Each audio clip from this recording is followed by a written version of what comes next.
Hey friends, welcome into a delicious edition of TexAgs Rewind presented by Specs in the Rollo Insurance Studio. Good show today. I think the vibe, Nick, you would say was probably a little more festive than Monday. Would you? Yeah, a lot better than yesterday for sure. Sure. What was your favorite part of the show, Nick? I'm gonna go David Shumate or Dave Shumate, I should say. I know we've had him on before, but that guy's like Matthew Dawson, but with college basketball. So more of that, please. And he's taller, he's stronger, he's more accomplished. He didn't have to go there, man. I'm assuming. Actually, I don't know, but I'm assuming all those things to be true. Reed, favorite part of the show. By the way, this is not your debut on the Rewind. You've done the Rewind. It's my debut with you. So. On the Rewind? Oh, no. Oh, I have done the Rewind before. With me, right? Yeah. I thought so. So tell the people what your favorite part of the show was. I think Mark Weaver, for sure. Really? I just really liked his mood. He kind of made... He's just an uplifting guy, I think. So yesterday, Nick, you'll agree with this. We had Andrew Monaco in studio after what was kind of like a depressing 30 minutes of the show. Not depressing, but I don't know. The vibe was not great. And then Andrew Monaco came in. Everything was good. Today was good. Weaver comes in. Things got better, right? Yeah. What's his nickname? Marky Mark. Marky Mark, correct. There you go. It's the Dream Weaver. That's the one that OB made up for him.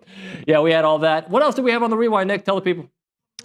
We also had, as I'm looking, we had OB, of course, Justin Lanham, Dave Shumate, Charean Williams. There we go. We'll see you here in a bit. I don't know. We'll see you. I'm going to use my old Barney Fife. You know Barney Fife. Of course. I'm going to use his line. You got to nip it in the bud. Nip it. Mm-hmm. What you don't want to have happen is the loss on Saturday to affect you on Tuesday, and you lose again. You know, the coaches always say, don't let them beat you twice. Sure. You don't want to, A&M has had a tendency, I don't want to say a history, but a tendency to, at some point in seasons, hit a drought, hit a dry spell, plummet for a while. Sure. Right? And you don't want that to happen. So you just had a devastating loss where you collapsed in the second half game. We all know you should have won. Mm-hmm. You want to nip it in the bud, turn it around, get right back on track right away. And, you beat with an amazing comeback. You beat Oklahoma in their place with some guy that's averaging 6 points a game, racking up 34 and nailing three-pointers good left and right. And good nine. And you didn't have Wade Taylor. So now you're at home. You got Wade Taylor. And I'm going to go out on a limb, and I'm going to make a prediction that I think his name's Bryson Goodine. He's not going to score 34 points tonight. He might score 35, but he's not scoring 34. I'm saying he's less than 34. Okay. Take it to the bank. Bank on it early on a Tuesday. Look, I think there's a couple things going on. I think the SEC is really good, like we've said, right? Like that's part of the equation. I think A&M is trying to figure out how to play again, which sounds weird for a team that is as veteran as they are. And I think who they are shows up often. And who they are is not a good shooting team. And when you're not a good shooting team, sometimes you will allow a big lead, and sometimes a big lead will evaporate. What you can count on from this team is diving for loose balls, great rebounds, heart, all those things, right? You can expect that, and they are a team of guys that I would want to play. Like, I would want to play on that team because it's just guys that are going to fight for every inch. Who do you think had the best week for A&M hoops last week? Man, that's a tough one. I'll say this. Hopefully this suffices, but I think Pharrell Payne, to me, has just been so good. Like, when the ball touches his hands, it doesn't mean that he has to score, but when the ball touches his hands, like, I went back and watched the A&M Texas game, and in the first half, when the ball touched his hands, he was able to make something happen, and he was able to draw so much attention from the defense that it allowed other guys to open up. And so I think he's just been kind of the focal point for me. Like, I think he's been so good.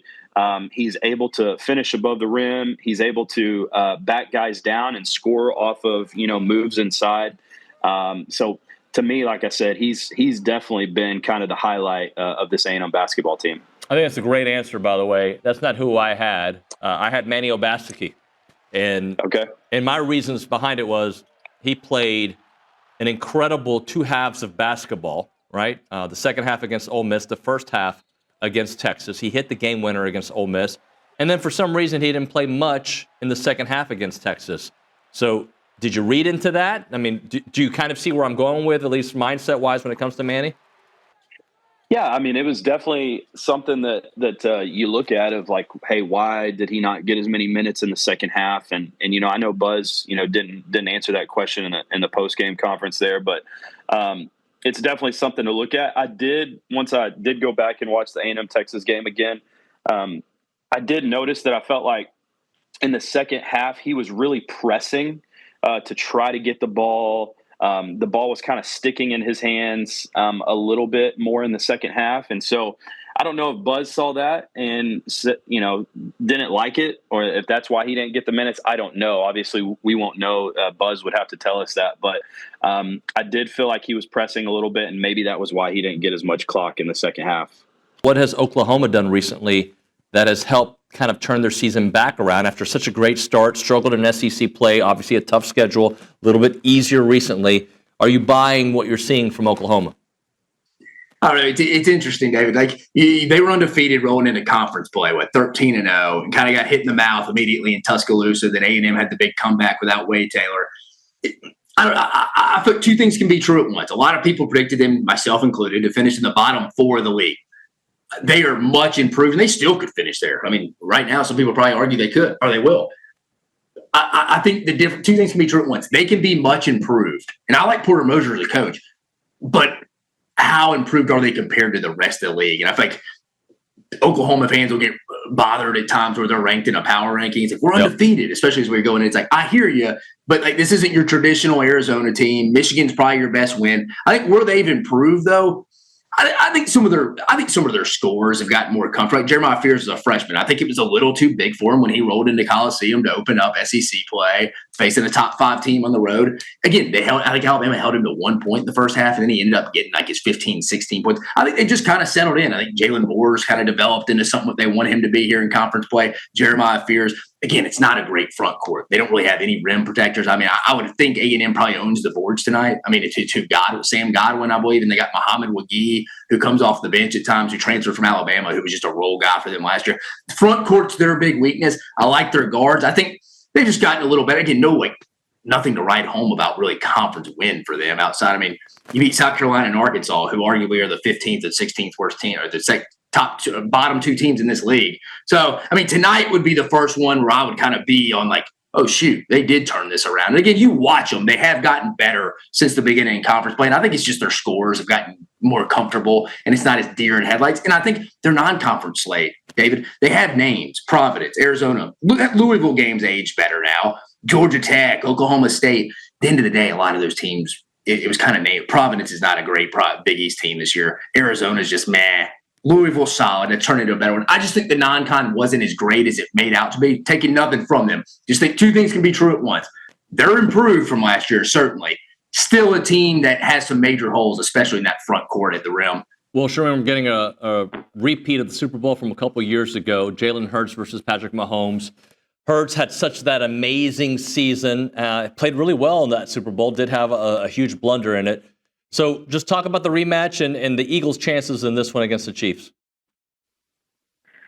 Yeah, I'm headed there on Sunday, and honestly, it'll be my 30th Super Bowl. And I can't say that I'm fired up for this one. And maybe it's just because we just had this matchup, because the Chiefs again, everybody's getting that. If you're not a Chiefs fan, you sort of have that Chiefs saturation point of, let's get somebody else in there. And that's kind of where I am too. So I'm really excited about it. Probably will be by game time, just because I do think these teams match up very well. And I do think it's going to be a really good game. And I do think that the Eagles have a really good chance.